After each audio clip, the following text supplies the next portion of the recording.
Hey, Terry Vanover here.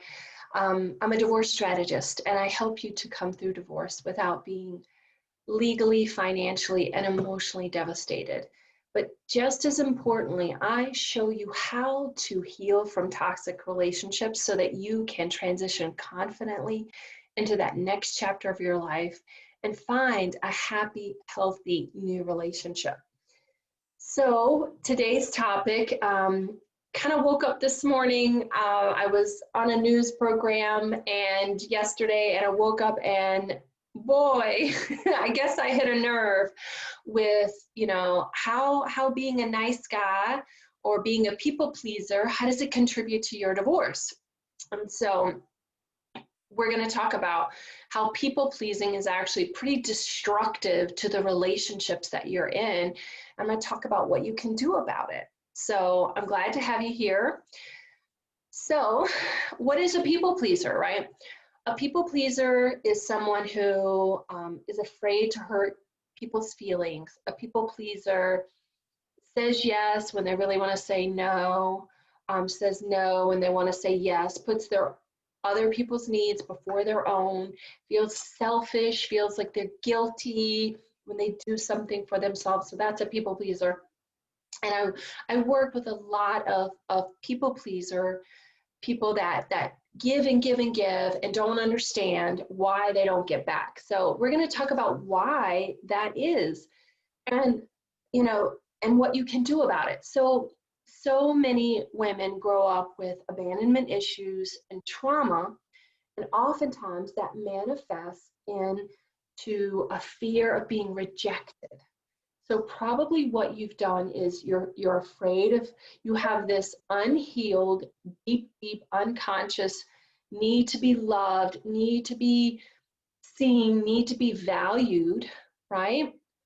And so you do that by projecting onto usually a partner, but oftentimes with women, it tends to spill out even into their professional life, in their family dynamics. They don't know how to say no.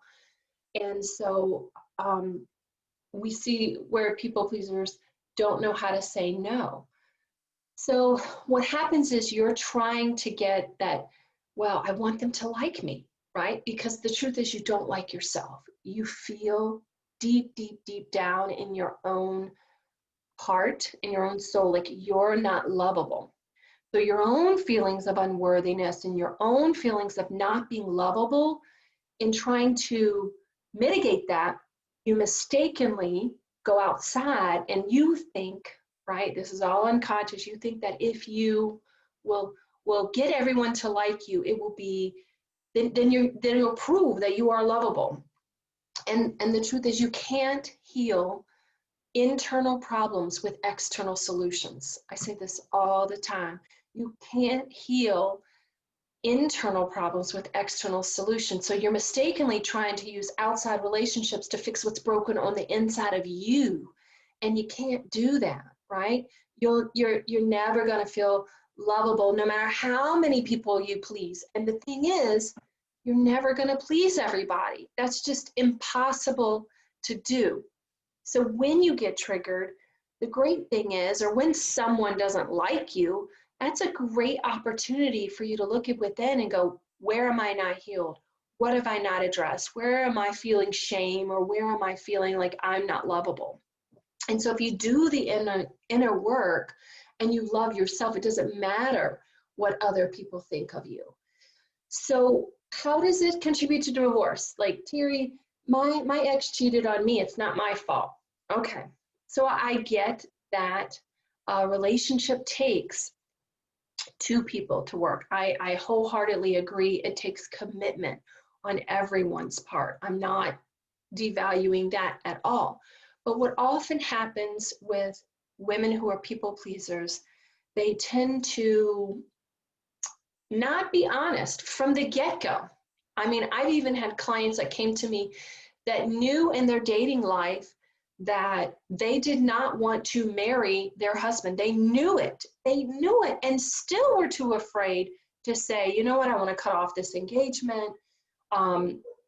This isn't the right partner for me. So that is the tendency of people pleasers. They tend to second guess their own judgment, second guess their own needs, their own desires, their own wants to please other people. What do you mean you don't want to marry him? He's such a great catch. He's, well educated, da da da da da. And they know that it's not a good partnership. They know that it's not a good relationship, and yet they move forward with it, and in the hopes that it will all work out. And that's another thing that people pleasers do. They tend to give chance after chance after chance after chance, right? And so if you truly love yourself, you value yourself. You value yourself above everybody else.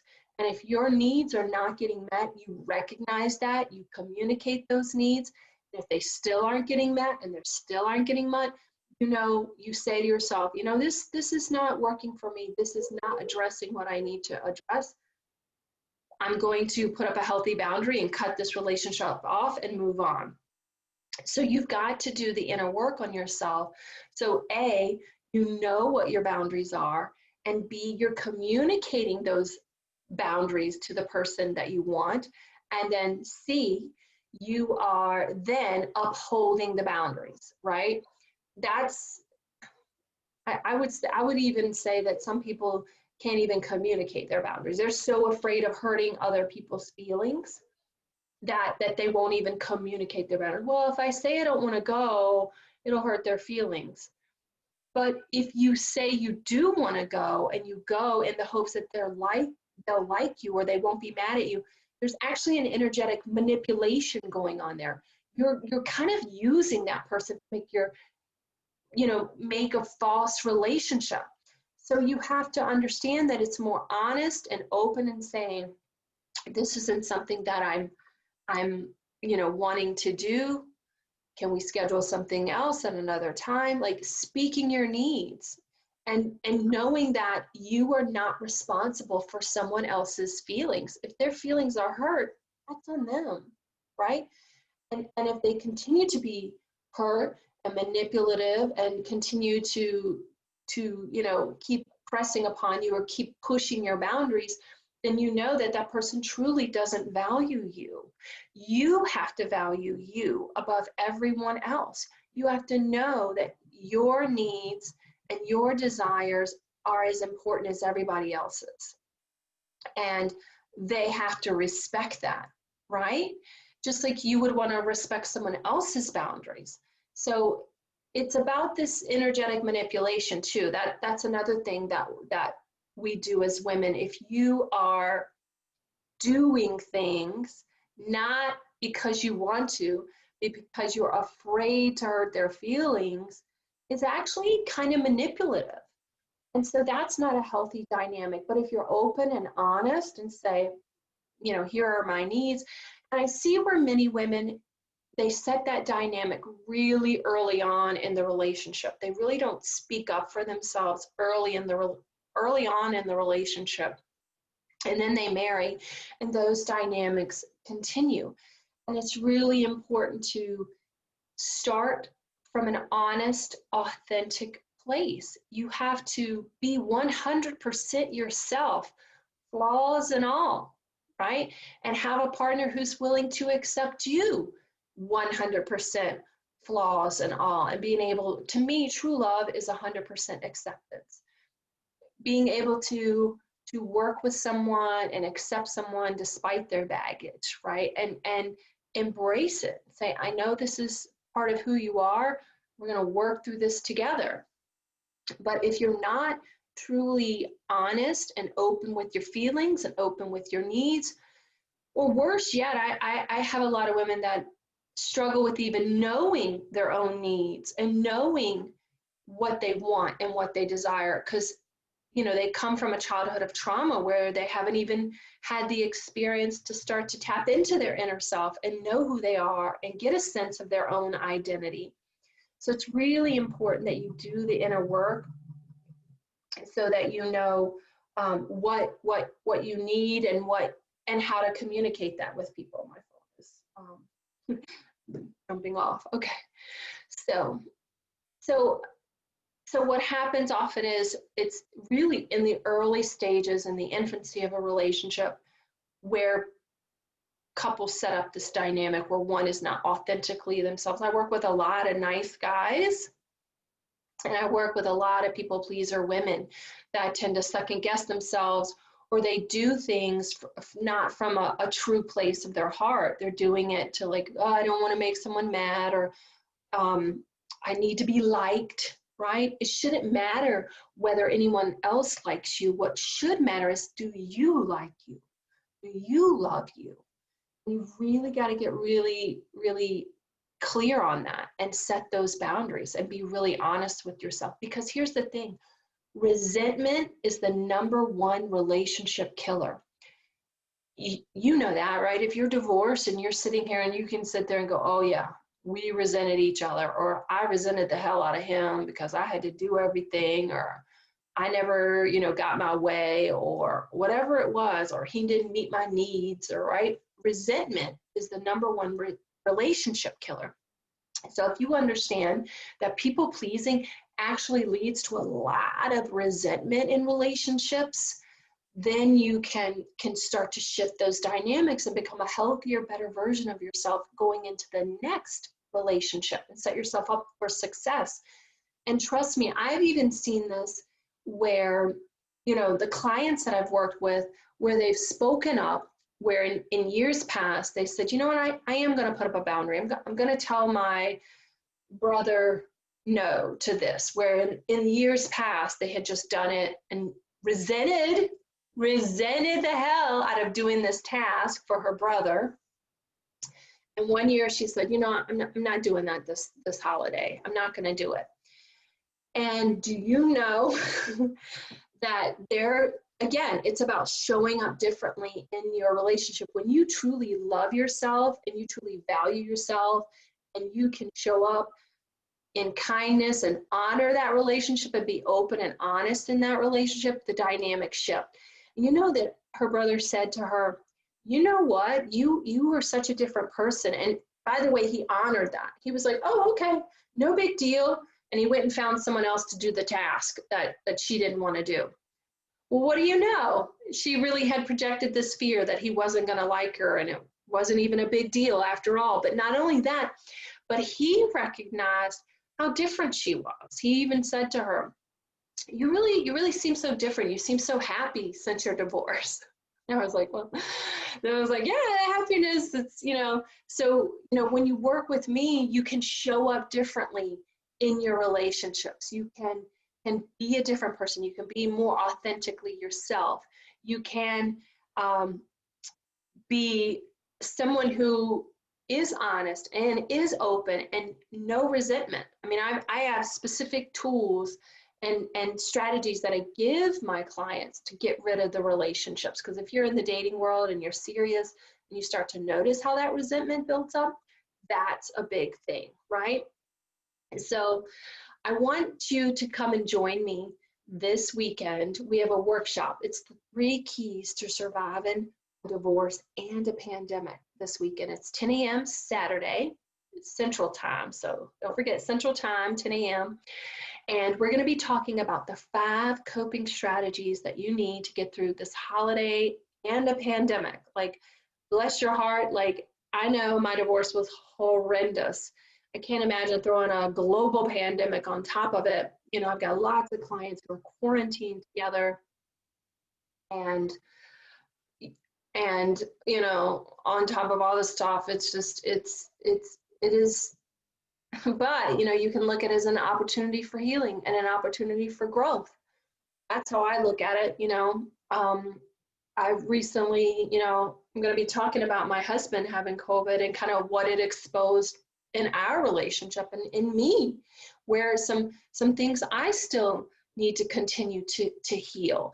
And so if you look at this as an opportunity for healing and growth and becoming a better version of yourself, that's the thing. So that's the great thing about this workshop. You're not going to just get 5 coping tools for like just divorce. It's like, once you know these things, you can start to use them in any area of your life, through any difficult time, through any setbacks that you have.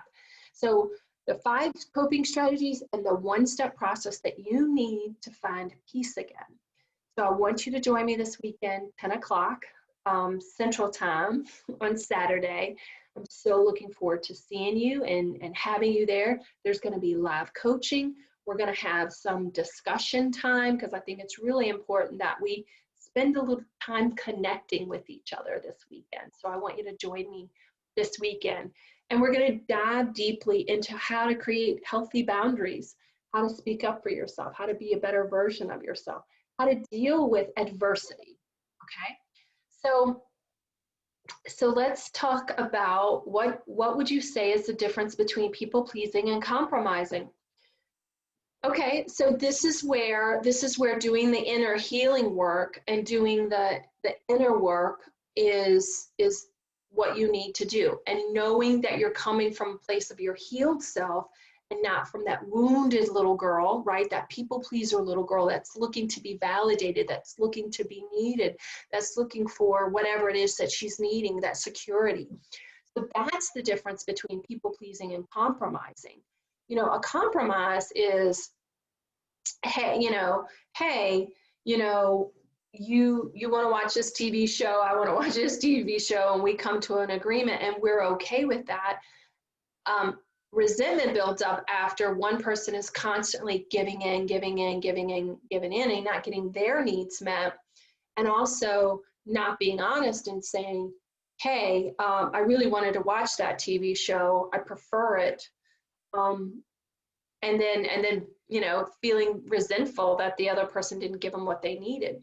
So is resentment fair when expectations are set too high? So that's a whole nother, like I've done workshops with married couples. And so we talk about that quite often in relationships. It is really important that if you are in a relationship, that you communicate your expectations and you communicate what you need and what you want, but you're coming from a place of a healed self. So Candace, I'm going to share this story because I think I'm going to be writing it. I've written it, but we haven't published it online yet. But I was, telling Candace about how I, that I have, went through a lot of trauma as a child. I was sexually abused. I had an alcoholic father, my biological father, not my stepdad. My biological father was an alcoholic. He abandoned us after my mom's divorce when I was 4. We grew up very poor. It is, bullied as a child, a lot of childhood trauma. And my abandonment issues manifested, but particularly where they're going to show up is particularly in your intimate relationships, right? And definitely with my ex-husband, I was needy, I was insecure, I was controlling. That was the big thing. I felt like if I could control him and he did what I wanted, I would feel better. And the truth is, nothing is in our control, right? You can't control another person. You can't control the world, right? The pandemic is here to show us nothing is in our control. So once we let go of that control and learn to be happy as we are, it's a different thing. So I was controlling, I was needy, I was insecure, and never ending pit like of love. I could not get enough love. I could not hear enough compliments, right? He traveled a lot, so I was very insecure about that.